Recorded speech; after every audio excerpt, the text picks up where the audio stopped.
बच्चों, हम लोगों ने अपने पिछले वीडियोज में दांत की स्थिति के बारे में चर्चा किया था और हमने यह बताया था कि दांत को 3 भागों में बांटा जा सकता है। 3 भागों में मैंने बताया कि पहला भाग होता है क्राउन और दूसरा भाग होता है नेक और तीसरा भाग जो हो रहा था उसे हमने क्या कहा था, तो हमने रूट कहा था। तो यह जो क्राउन की स्थिति होती है जिस पर हम लोग ब्रशिंग करते हैं, ताज यानी कि जिस पर हम लोग ब्रशिंग करते हैं अपने सफेद सफेद दांतों को दिखाते हैं, तो ये क्राउन की जो स्थिति होती है यह हमारा एक्सपोज्ड पार्ट्स होता है। दांत का कौन सा पार्ट्स है, तो एक्सपोज्ड पार्ट्स इसे हम लोग बोल सकते हैं। एक्सपोज्ड पार्ट है हमारे दांतों का, यह एक्सपोज्ड पार्ट्स है यानी कि ऊपर वाला पार्ट्स। और नेक कहाँ पे स्थित होता है, तो हमने बताया था कि नेक की जो स्थिति होती है वो हमारे दांतों का जो मसूड़ा होता है, माने दांतों के ऊपर जो मसूड़ा होता है उस मसूड़े को हम लोग क्या कहते हैं, यानी कि ये मसूड़ा है तो मसूड़ों से घिरा हुआ भाग हम लोग कहते हैं नेक, यानी कि जो दांत का मसूड़े से घिरा रहता है, जो भाग मसूड़े से घिरा हो, मसूड़े से घिरा भाग कह सकते हैं, घिरा भाग क्या कहलाता है, तो नेक कहलाता है। फिर यह तीसरा पार्ट जो कि रूट हमने बताया था, यह रूट क्या होता है, तो मैंने बताया था कि रूट जो कहाँ होता है, जो दांत का ऐसा भाग होता है कि जो जा बोन जिसे हम लोग कहते हैं जबड़े की हड्डी में, यानी कि बोन में क्या होता है, ढांचा होता है, ढांचा होता है। तो इस तरह से हमने ये दांत के 3 भाग की चर्चा अपने पिछले लेक्चर में किया था। इसे हमें समझना चाहिए ठीक ढंग से, इसका स्मरण होना चाहिए। फिर हम लोगों ने यह बात किया कि आखिर हमारे दांत का जो क्राउन है यानी कि ऊपर वाला पार्ट्स है वो सफेद शाइनिंग क्यों देता है, कैसे देता है और इसके सफेद होने के पीछे रीजन क्या है। तो प्यारे बच्चों, आज हम लोग ये जानने वाले हैं कि दांत का जो क्राउन वाला पार्ट्स है, यानी क्राउन मैंने फिगर में भी आपको बताया था, ये क्राउन का पार्ट्स जो कि इसके ऊपर यह सफेद सफेद पार्ट्स दिखता है। हम लोगों ने अनुभव किया है यदि हम लोग ज्यादा ब्रशिंग करते हैं तो कभी कभी क्या होता है, उसी हमारे दांत पे यानी कि ऊपर वाले क्राउन पे हवा भी लगने पर क्या होता है, हमको एक बैड फीलिंग्स होती है। तो आज हम यह जानने वाले हैं कि हमारे दांत के ऊपर आखिर वो क्या है। तो सबसे पहले तो यह हमें जानना चाहिए कि हमारे दांत के ऊपर क्राउन वाले पार्ट्स पर एक सफेद रंग की एक पॉलिश होती है, हम लोग पॉलिश कह सकते हैं, यानी कि लाइक पॉलिश।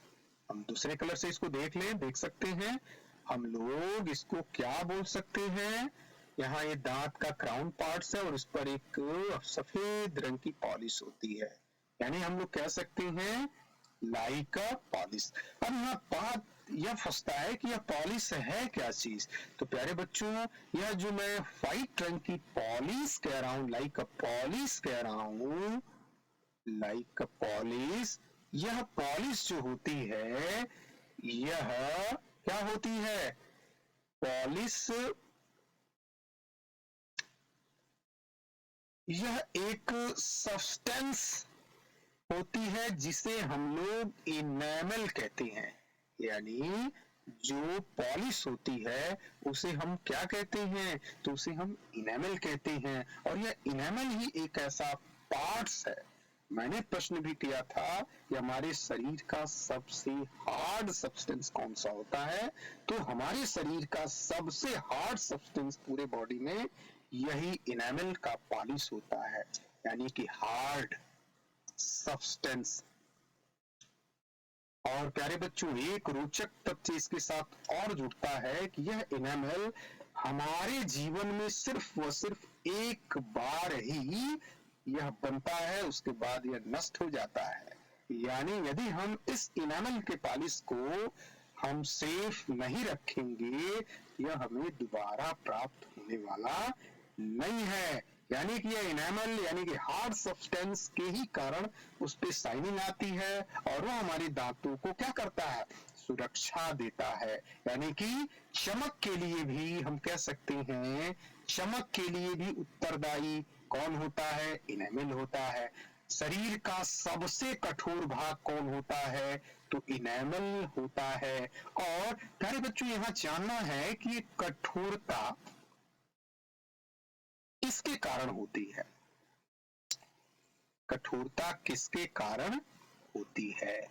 यानी कि यह शरीर का सबसे ही हार्ड सब्सटेंस है, तो आखिर यह कठोरता इस इनेमल के अंदर हमारे दांतों पे कहां से आती है, किस कारण से आती है।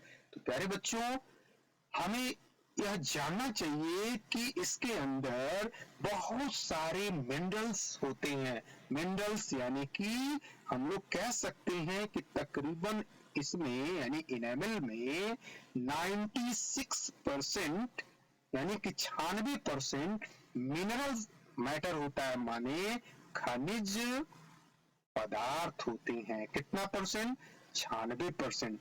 इन 96% में मुख्यतः कौन सा खनिज होता है, तो इन 96% में मुख्यतः हम लोग कह सकते हैं कैल्शियम फॉस्फेट, कैल्शियम फॉस्फेट और कार्बोनेट, कार्बोनेट, यह मुख्य रूप से हमारे 96% खनिज पदार्थ का यह